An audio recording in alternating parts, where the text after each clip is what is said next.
이제가 초등학교 1학년인 김하늘 양을 학교 안에서 잔혹하게 살해한 교사의 얼굴이 공개됐습니다. 네, 48살 여교사 명재환 씨인데요. 사이코패스 진단검사에서 사이코패스는 아니라는 1차 소견을 받은 것으로 확인이 됐습니다. 박성배 변호사와 함께 관련 내용들 자세히 살펴보겠습니다. 어서 오세요. 안녕하십니까? 네, 김하늘 양을 살해한 혐의의 교사 48살 명재환으로 그 신상이 공개됐습니다. 네, 이 사건이 오늘 검찰에 송치가 됐는데요. 취재진이 명 씨를 만났는데 먼저 화면 보고 오시죠. 왜 죽였나요? 피해자한테 하실 말씀 없으신가요? 신상 공개됐는데 하실 말씀 없으세요? 죄송하지 않으세요? 하늘이한테 하실 말씀 없나요? 왜 찍으셨나요? 네, 기자들의 질문에 아무런 답도 하지 않았습니다. 무슨 말을 하더라도 용서가 되는 상황은 아닌데 어떻게 보셨습니까? 자신의 범행 이후에 이 처지를 절감하고 있는 것으로 보입니다. 어떤 발언을 하더라도 비판은 이어질 것이라는 생각에 아무 말을 하지 않은 것 같고 앞으로 자신은 어떻게 될 것인가 그리고 자신의 가족들은 어떻게 살아갈 것인가에 큰 관심을 두고 있는 것으로 보입니다. 뿐만 아니라 세간의 관심이 이 정도일지는 몰랐다는 상당한 당혹감도 느껴집니다. 예. 앞으로 자신이 어떠한 방식으로 이 문제를 대처해 나가고 어떠한 형태로 형량을 감형받을 수 있을지 많은 관심을 집중하고 있는 것으로 예상됩니다. 네, 초등학교 1학년 여자아이를 너무나 잔혹하게 살해해서 많은 공분을 샀는데 도대체 이 사람의 얼굴이 어떻게 생겼을까 궁금해하시는 분도 많았거든요. 이제 신상이 공개되면서 얼굴이 공개가 됐잖아요. 아이 키우시는 이제 부모님 또 입장으로서 어떻게 보셨습니까?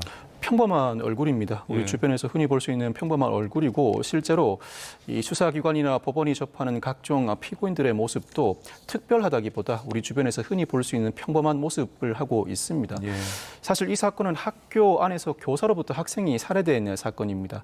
학생이나 학부모 입장에서는 어떠한 방식으로 사전 대비를 할 것인가 불가능했다고 보여집니다. 예. 결국 이 사건 피해는 운에 크게 좌우될 수밖에 없었는데 적어도 범죄의 피해나 사고의 위험으로부터 운의 영역이 개입되는 요소는 국가나 지자체가 되도록이면 최소화할 책임이 있습니다. 예. 예. 어제 신상 공개가 결정이 됐고 오늘 공개가 됐습니다. 원래는 유예 기간이 있다고 들었는데요. 절차가 어떻게 되죠?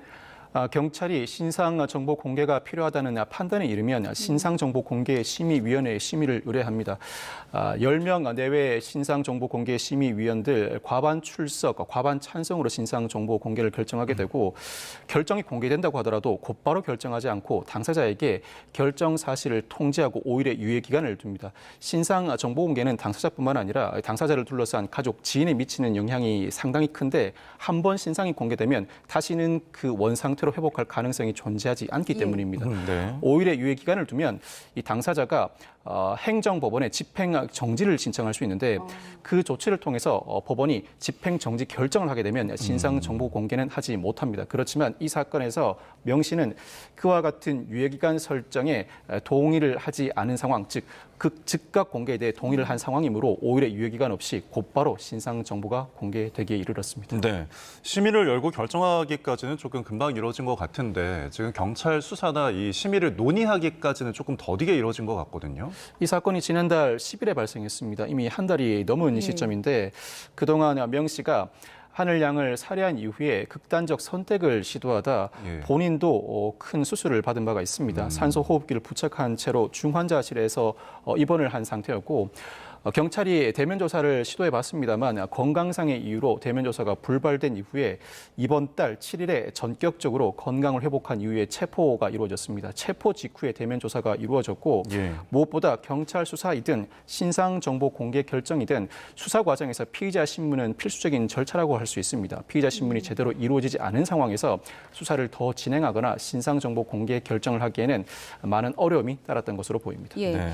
명 씨는 범행 자체는 인정하지만 계획 범죄는 아니다 이렇게 부인하고 있습니다. 이건 아무래도 계획 범죄냐, 우발적인 범죄냐 이 부분이 나중에 법원에서 크게 차이가 나는 거죠. 형량에 큰 차이가 있습니다. 실제로 명 씨의 진술에도 불구하고 경찰은 주거지 차량에 대한 압수, 나아가서 휴대전화, 학교의 동의를 얻어 학교 비품도 확보해 관련 자료를 분석한 것으로 알려져 있습니다. 무엇보다도 범행 직전에 점심시간에 마트에 가서 흉기를 구입해 왔을 뿐만 아니라 3에서 5일 전부터 범행 동기나 살해 관련 단어를 검색한 내역도 현출된 것으로 알려지고 있습니다. 예. 지금까지 수사 결과에 비춰보면 계획 범죄일 가능성이 상당히 높은데 특히 계획 범죄는 피해자가 사전에 특정되어 있어야 성립하는 것은 아닙니다.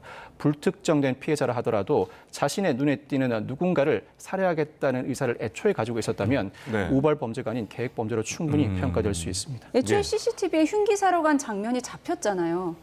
그와 같은 장면에도 불구하고 명 씨는 자신이 극단적 선택을 하기 위해 흉기를 구입하였던 것뿐이지 누군가를 살해할 목적은 아니라는 예, 취지로 저 변호하는 장면이죠. 것으로 흉기를 보입니다. 사러 가는 네. 모습이 잡혀 있죠. 이 주장이 얼마나 설득력이 있을지는 모르겠습니다만 물론 그 흉기를 자신의 극단적 선택에 사용하였다면 이 주장도 일부 받아들여질 수 있지만 그렇다고 누군가를 살해할 목적을 위해 흉기를 구입했다는 그와 같은 수사기관의 판단 결과를 배제할 만한 사유는 되지 못합니다. 예. 두 목적이 동시에 존재할 수 있습니다.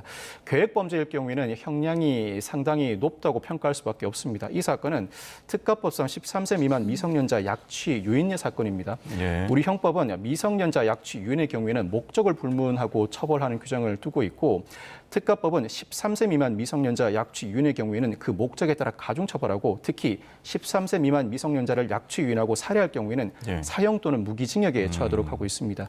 다른 법정형은 전혀 존재하지 않습니다. 원칙적으로는 무기징역형 이상이 선고될 만한 사안입니다. 여기에 네. 계획적 범행임이 밝혀지고 범행에 취약한 피해자를 대상으로 범행한 사안인 만큼 무기징역 이상의 형이 선고될 가능성이 현재로서는 상당히 예. 높습니다. 예, 앞으로 이제 이뤄지는 형사 기소와 관련해서 좀 짚어보도록 하겠고 지금 명 씨 조사를 하는데 범죄 심리 분석가가 투입됐다고 하거든요. 어떤 이유에서인가요? 범죄 심리 분석가를 투입하는 이유는 범행 동기와 재범의 위험성을 파악하기 위함입니다. 예. 범죄 심리 분석 과정에서 현출된 결과가 직접적으로 양형에 영향을 미치지는 않습니다. 그렇지만 이 사건처럼 이 사회의 특이한 사건의 경우에는 범행의 전모를 전반적으로 밝혀야 유사한 사건의 발생을 막을 수 있게 됩니다. 특히 범행 동기를 밝히는 과정에서 계획 범죄인지 우발 범죄인지 어느 정도 단서가 추가로 드러날 가능성이 높고 네. 무엇보다 재범의 위험성이 어느 정도 현출된다면 감형 사유로 다른 여타 사정은 고려할 여지가 없게 됩니다. 아마 심리 분석 과정에서 범행 동기 나아가 재범의 위험성이 상당히 높다는 판단에 이르게 되면 상당한 형량이 선고될 뿐만 아니라 계획 범죄가 아니라는 명 씨의 주장도 배척될 가능성이 상당히 높습니다. 예, 네. 사이코패스 진단검사에서 사이코패스에는 해당하지 않는다 이런 1차 소견을 받았다고 합니다. 법적으로 어떤 의미가 있죠? 이 사이코패스 진단검사는 통상 20개 문항으로 이루어져 있습니다. 네. 총 40점 만점에 25점 이상인 경우에는 사이코패스로 평가하기 마련인데 특이한 사건이 발생한 경우에는 혹시 피의자가 사이코패스에 해당하는지 여부를 검사하는 이와 같은 검사를 진행하는 경우가 일반적입니다. 그렇지만 사이코패스에 해당하지 않는다고 해서 그 자체로 형량이 감형되지는 않습니다. 무엇보다 사건을 송치받은 검찰이 보호 관찰소를 통해서 명 씨의 그동안의 삶의 궤적 전반을 살펴볼 것으로 보이는데 특이한 감형 사유가 존재하지 않는다면 사이코패스인지 사이코패스가 아닌지 여부를 불문하고 감형 사유로 삼을 여지는 없다고 보셔야 할 것 같습니다. 네. 그리고 이 명 씨가 우울증을 앓은 것으로 알려졌는데 이게 사건 판결에 좀 영향을 미칠까요? 우울증이 사건 판결, 특히 양형에 영향을 미칠 가능성은 상당히 낮습니다. 예. 실제로 우리나라뿐만 아니라 전 세계에도 우울증을 호소하는 이들은 상당히 많고 우울증이 범죄에 영향을 미칠 수 있는 것인가부터 근본적인 의문이 제기되고 있습니다. 실제 판결 내에서도 단순히 우울증을 앓았다는 사정만으로 우울증이 범행에 영향을 미쳤다고 보고 있지는 않습니다.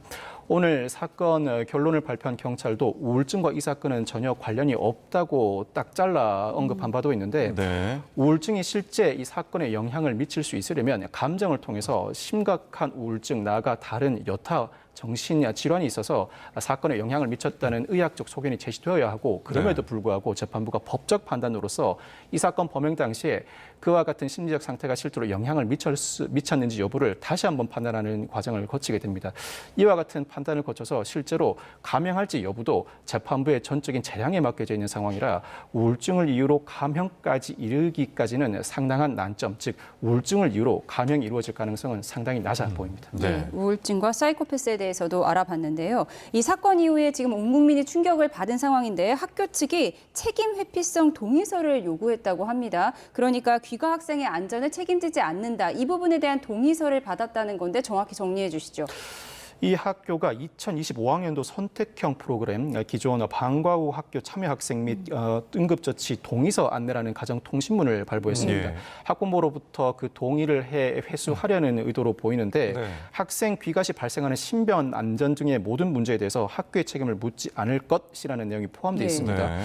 학부모에 따르면 이 학교가 선택형 프로그램 참여 재학생 학부모들에게 이와 같은 서약서를 보낸 것은 이번이 처음이라고 하는데 사실 어떠한 사건이 발생했을 때 특히 공직이나 교직 사회에서는 이 기관의 책임이 따를 것이 예상되는 상황에서 예. 기관의 책임을 제한하는 조치의 추 서면 작성이 이루어지는 경우가 상당히 많긴 합니다. 그렇다고 하더라도 이 사건은 학생 인수 인계 과정에서 외부 요소가 개입된 상황이 아니라 학생 인수 인계 과정에서 무엇보다 학교 내부의 교사로 인해 사건이 발생한 상황입니다. 그렇다면 학교가 이 사건을 어떻게 해결해 나갈 것인지 무엇보다 학생들이 안전하게 등하교할 수 있는 방안을 그 대책을 내놓아야 할 시점에서 오히려 네. 기존의 관습대로 학교 측의 책임을 제한하는 조치의 가정통신문을 발부하였다.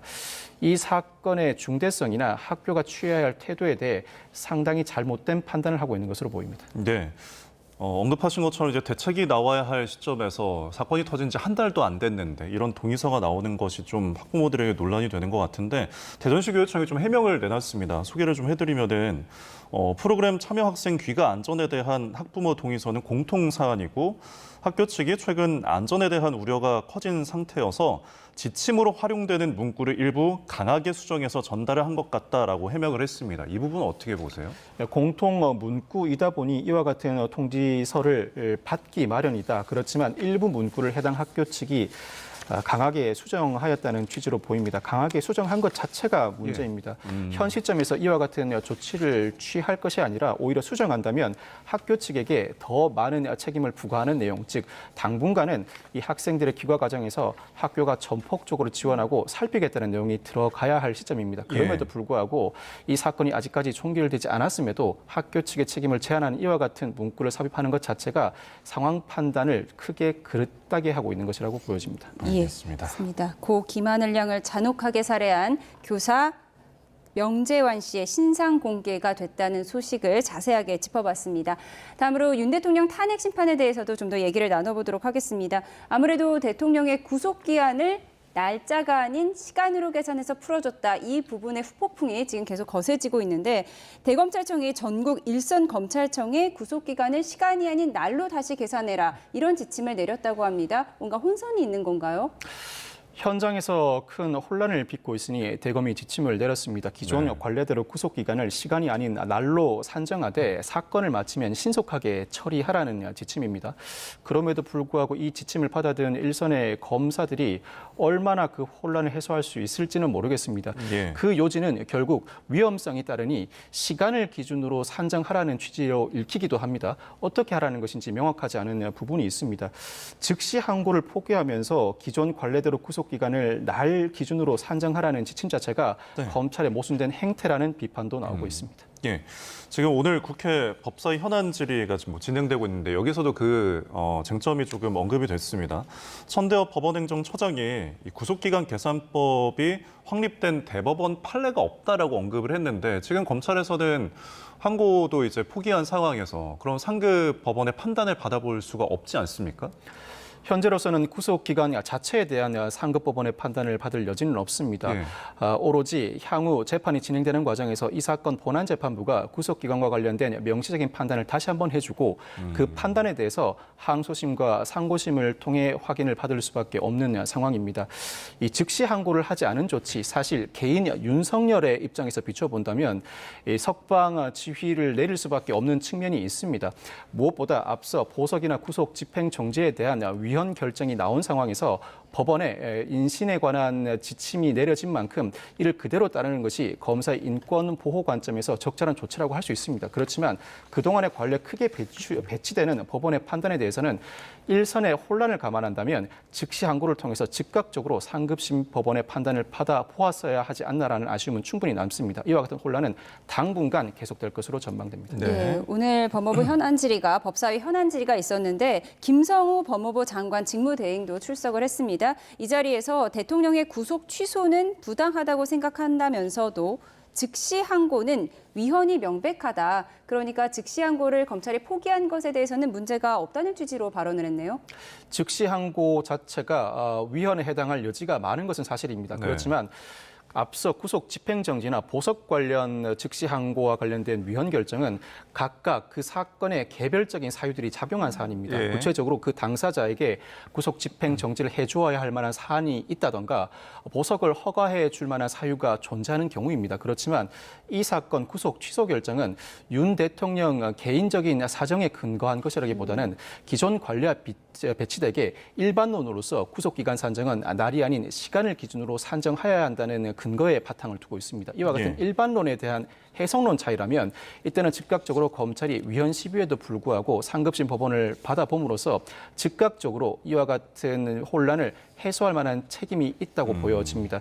그 논란을 해결하지 못한 상태에서 재판이 진행되고 앞으로 관련 수사 그뿐만 아니라 여러 사건이 검찰이 수사를 진행하고 있는데 혼란을 어떠한 방식으로 매듭지을 수 있을지 상당한 의문이 제기됩니다. 네.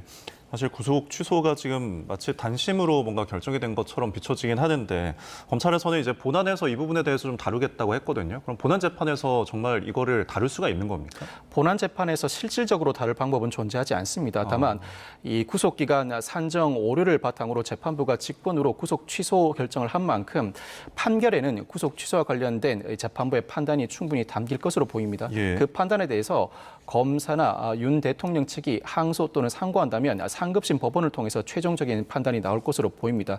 다만 이 법원의 구속 취소 결정은 범죄 혐의 유무와 별개로 범죄가 인정된다고 하더라도 사전에 적법 절차에 관련된 의문을 해소하는 차원으로 해석됩니다. 특히 구속 기간과 관련된 이 적법성 문제가 해소되지 않는 경우에는 네. 물론 구속 기간을 도과한 상태로 기소했다는 것 자체만으로 무죄가 선고되거나 공소 제기의 절차가 법률상 방식 이외에 공소 기각 사유로 볼 수는 없습니다. 국가배상 책임의 문제입니다만 예. 구속 기간을 도과해 기소하는 상황에서 구속 기간이 계속 이어진다면 재판 진행 과정에서 피고인은 구속된 상태에서 관련 주장을 하게 됩니다. 그 주장의 증거 능력 문제나 재판이 진행되는 과정에서 증인으로 출석한 증인들의 증언 내용의 신빙성, 나아가서 증거 능력 문제가 제기될 여지가 있으므로 이와 관련된 여러 문제를 사전에 해소하는 방안으로서 전격적으로 구속 취소를 단행한 것으로 보입니다.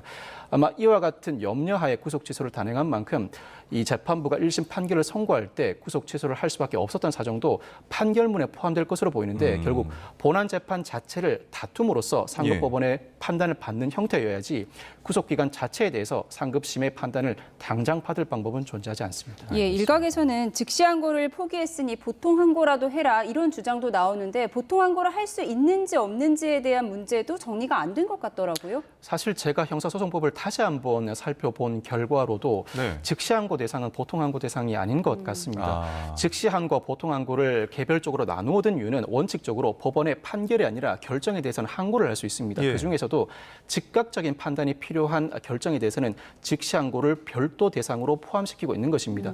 즉시 항고는 7일 안에 제기하여야 하고 즉시 항고는 상당히 중요한 결정 대상이므로 즉시 항고가 있을 경우에는 그 집행이 정지되는 규정을 따로 두고 있습니다. 예. 보통 항고와 즉시 항고 대상을 개별적으로 규정해 두고 있는 만큼 즉시 항고 대상인 경우에는 즉 즉시 항고를 하지 않았다면 바로 네. 보통 항고를 할 수 없을 것으로 해석하는 것이 맞아 보이는데 이와 같은 선례가 존재하지 않다 보니 각종 논란이 제기되고 있는 것으로 보입니다. 각종 주석사나 형법학자 나아가 실무가들 대체적인 견해는 즉시 항고를 하지 않는다면 애초 즉시 항고 대상은 보통 항고로 삼을 수도 없다는 판단이 주류입니다. 예, 또 일각에서는 아직 7일이 지나지 않았으니까 즉시 항고를 지금이라도 해도 된다 이런 주장도 나오던데 이게 맞는 말인가요? 사실 그 주장도 받아들일 수는 있는데 즉각적으로 검찰이 즉시 항고를 하지 않는다는 취지로 구속 취소에 따른 석방을 지휘한 상황에서 다시 즉시 항고를 한다면 이는 적법 절차 원칙 위반이라는 또 다른 문제가 제기될 수 있습니다. 예. 즉시 항고를 하려고 했다면 집행 정지 규정에 따라 집행을 즉 석방을 지휘하지 않고 즉시 항고를 곧바로 하지 않은 상태에서 피고인을 한번 석방했습니다. 다시 피고인을 구속해 달라는 취지로 즉시 항고를 다시 한번 반복한다면 이는 피고인의 방어권을 심대하게 침해한다는 또 다른 문제가 제기될 상황이라 이제 와서 즉시 항고를 제기한다는 것도 큰 문제를 야기할 수 있습니다. 네, 알겠습니다. 구속 취소와 관련한 법적인 이야기들 좀 나눠봤고요. 이제 윤석열 대통령의 탄핵 심판이 선고가 다가오면서 뭐 헌법재판관 주변의 긴장감도 높아지고 그리고 지금 헌법재판관을 상대로 테러 모의가 있다는 첩보를 접수한 게 이제 경찰에서 밝혔는데 어떤 내용인가요, 이게?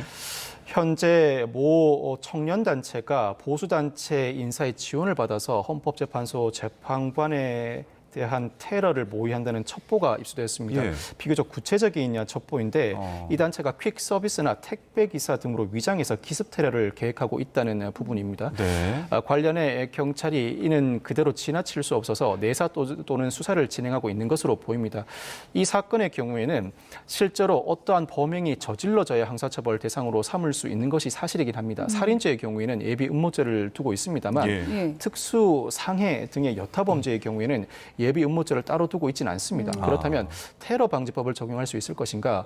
테러 방지법은 예비 음모를 따로 처벌하는 규정을 두고 있습니다. 그렇지만 테러 방지법에서 일컫는 테러 단체는 예. 유엔이 지정한 테러 단체를 일컫습니다. 이와 같은 일반 단체는 테러 단체에 포섭되지 않아 그동안의 형법이나 특경가법 내지는 폭력행위 처벌법을 의율해야 할 것으로 보이는데 살인죄를 모의하고 있다고 볼 여지도 없지 않은 만큼 아마 경찰이 실행 행위에 나가기 전에 예비 음모, 나아가 미수범으로 일정한 처벌 가능성을 전제하고 본격적인 수사에 나설 가능성이 상당히 높습니다. 예, 그러니까 예. 테러 모의만으로는 처벌하는 법령이 지금 확실하지는 않다라고 그렇습니다. 지적을 해주셨는데 경찰이 일단 총기 출고 금지를 추진한다고 합니다. 어떤 조치죠? 총기 허가를 받은 자는 경찰관사나 경찰이 지정하는 장소에 총기를 보관해야 하고 필요시 당사자 요청에 따라 총기를 출고해 줄 수 있습니다. 그렇지만 일정한 사유, 예를 들어 공공의 안전에 위해를 가할 만한 사유가 있을 경우에는 이 당사자의 출고 요청에도 불구하고 경찰이 출고 금지 조치를 취할 수 있는데 네. 탄핵 심판 선고 기일이 지정된다면 그날 또는 그 이전에 이 총기 소지 허가를 받은 자에 대해서도 총기 출고 금지를 추진하는 방안이 제시되고 있습니다. 이 양측, 즉 탄핵 심판 결정을 두고 양측의 의견이 크게 엇갈리는 상황에서 극단적으로는 테러 나아가서 이 총기를 이용한 범죄가 저질러질 가능성이 상당히 높다고 보고 사전에 그 예방 조치로서 총기 출고 금지를 네. 총기 출고를 애초에 막는다는 방안이 추진되고 있는 것입니다. 네. 과거에도 이런 사례가 있었었죠. 예전에 박근혜 전 대통령 탄핵 심판 선고일에 경찰이 총기 출고 금지를 추진한 바가 있습니다. 네. 이와 같이 큰 혼란이 야기되는 상황이 예상될 경우에는 경찰은 기존에 취했던 조치는 모두 다 취하고 거기에 더해서 극단으로 치닫는 이 사건 사태와 관련해서 추가적인 조치를 취하기 마련입니다. 경찰청장 직무대리가 상상력을 발휘해서 취할 수 있는 모든 조치를 취하라는 지시를 내린 만큼 네. 기타 여타 조치도 취해질 가능성이 상당히 높습니다. 경찰은 무엇보다 효율성보다는 효과성에 방점을 둡니다. 최소 비용 대비 최대 효과를 얻는 것보다는 어떠한 형태로든 불상사를 막는 것이 경찰의 역할인 만큼 기타 더 중한 조치가 취해질 가능성도 배제하지 못합니다. 예, 지금 드론도 못 띄우게 하는 상황이라고 하는데 윤 대통령이 직접 출석할 가능성도 거론되고 있잖아요. 그런 경우에는 또 경비가 더욱더 강화되는 거겠죠. 경찰로서는 경비에 더 큰 어려움이 예상됩니다. 윤 대통령이 구속된 상황이라면 형사 본안 재판이 아니라고 하더라도 헌법재판소에 출석할 때 기본적으로 경호처 외에도 구치소가 경호를 담당하게 됩니다. 네. 경호라는 이름으로 경호를 담당하는 것은 아닙니다만 신병을 확보하고 있는 구치소가 이른 경호 업무를 겸비하게 되는데 석방된 상태라면 원거리 경호, 나아가 근거리 경호는 기본적으로 경찰이 맡아야 합니다. 경호처는 기본적으로 최근접 경호를 막는 기관입니다. 경호를 담당하는 과정에서 여타 폭행이나 테러 가능성을 예상하고 목에 여러 인물을 배치함으로써 여러 돌발 상황을 막는 조치를 취하겠습니다만 기본적으로 교통안전이나 일반 테러, 일반 다중의 위해를 막는 역할은 경찰이 담당하고 있는 만큼 예. 근거리, 원거리 경호를 맡아야 할 경찰의 업무 부담이 상당히 가중된 상황입니다. 네, 지금 뭐 경찰의 경호 문제, 경비 문제가 굉장히 복잡하게 거론이 되고 있는데 여기에 더해서 지금 제1야당 대표죠. 민주당 이재명 대표에 대해서 암살 계획 제보를 접수했다고 이제 민주당 측에서 밝혀왔는데 어떤 내용인가요? 민주당의 다수 의원들이 러시아제 권총을 밀수해서 이 대표를 암살하려는 계획이 있다는 첩보를 다수 받고 있다는 것입니다. 예. 이 첩보의 신빙성에 대해서 군 측에서 받은 제보가 있다면서 구체적인 제보라는 뒷받침도 해주고 있는데 이 정도 상황이라면 경찰에 신변 보호 요청을 할 것으로 보이고 네. 신변 보호 요청이 없다고 하더라도 경찰이 직권으로 이 대표 등에 대한 신변 보호 조치에 나설 것으로 보입니다. 이 정도 사안이라면 이재명 대표에 대한 신변 보호의 수위는 대통령에 준할 정도는 아니라고 하더라도 주요 인사, 5부 인사를 넘어선 신변 보호 조치가 이루어질 것으로 전망되고 아마 경찰력이 각종 인사에 대한 신변 보호에 상당히 치중할 것으로 보입니다. 지금 상당히 전국이 민감한 상황이잖아요. 이렇게 오늘 뭐 박지원 의원도 제보를 받았다고 하는데 이런 경우에 이제 경찰이 정치인들에 대한 경우가 더 복잡해질 수도 있겠네요. 더 복잡해질 수밖에 없고 일상생활에서는 정치인들이 경호를 두텁게 하는 것 자체를 그리 원하지 않습니다. 유권자들과 보다 가까이서 소통하기를 더 원하기 때문인데 상당히 민감한 시점이고 구체적인 제보가 입수된 이상 경찰로서도 이 야당 대표를 비롯한 정치인들을 설득해 경호 경비 조치를 더 두텁게 취할 가능성이 높고 예. 이와 같은 상황이 이어진다면 국민들이 이 정치인들에게 접근할 가능성은 상당히 낮아지고 무엇보다 경찰력에도 상당한 할애가 예상됩니다. 일선 치안을 담당해야 할 경찰력의 상당 부분이 일선 치안 업무를 떠나 경호, 경비 업무에 상당히 많이 투입될 것으로 예상됩니다. 예, 알겠습니다. 자, 그리고 이제 이런 뭐 어떤 모의를 하거나 이제 공공연하게 이제 알려지는 것도 있고 인터넷에 어떤 게시글을 올리기도 하잖아요. 과거에 무슨 뭐 어느 지역에 가서 뭐 그 흉기 난동을 벌이겠다 이럴 때도 어떤 처벌이 있는데 이런 부분들도 좀 약간 동일하게 바라보는 건가요? 만약 모 정치인이나 재판관에 대해서 조치를 취하겠다, 범죄를 가하겠다는 취지의 글이 올라온다면 그 네. 글에 대해서는 충분히 처벌할 수 있습니다. 일종의 협박죄 내지는 정보통신망법 위반으로 처벌할 수 있는 가능성이 열려 있습니다. 자신의 범죄 의사가 외부적으로 드러났고 그 드러난 외부 의사를 통해서 피해자들이 압박감을 느낄 수밖에 없는 상황이기 때문입니다. 이와 같은 게시물에 대해서는 예. 경찰이 사전 신고가 없다고 하더라도 게시물을 망라해 협박죄 등으로 처벌하는 방안, 위험을 사전에 제거하는 조치를 사전적으로 취할 가능성이 상당히 높습니다. 알겠습니다. 지금까지 여러 법률적인 이야기들 박성배 변호사와 함께 나눠봤습니다. 오늘 말씀 고맙습니다. 고맙습니다.